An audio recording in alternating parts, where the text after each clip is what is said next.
And basically what we're talking about when we compare all these pharmaceuticals, the opioids, the caffeine, and some of these other drugs that you mentioned, why do some kill you, for example, and others don't?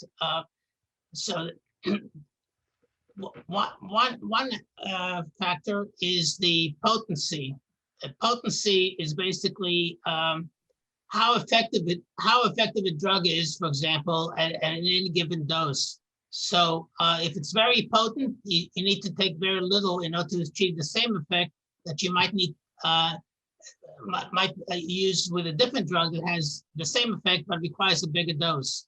So potency has to do with the effect compared to the dose taken. And so caffeine, for example, is a stimulant, but it's not a very effective stimulant. So you have to take quite a lot of it in order to feel the same stimulant as, let's say, amphetamine. And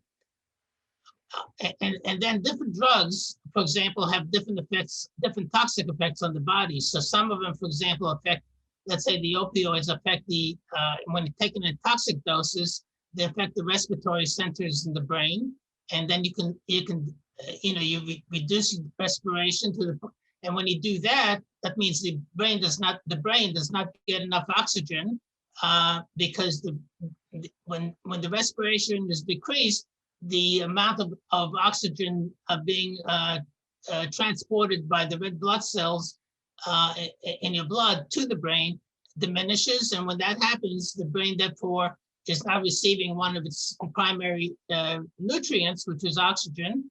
And so you get depression of the brain, you get depression of the respiratory centers in the brain. That in turn causes depression of your respiratory apparatus, and eventually you stop breathing, and then you die at toxic doses.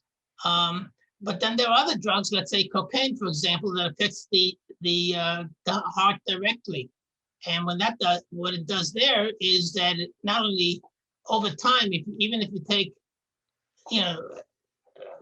it's an illicit drug, so the average person doesn't take cocaine, but people who do take cocaine, even if they don't take overdose levels, nevertheless, it affects the heart, and it affects the heart by increasing the heart size over time. This is a slow progression over many years, but when it increases the heart size, that means the heart with time is unable to function doesn't have the same elasticity to function and pump blood to the rest of the body. And so now heart function is affected. And eventually, depending, over many years, then cocaine can cause problems with the electrical apparatus in the heart, because the heart pumps by virtue of electrical impulses. And when that's affected, you can get things like arrhythmias and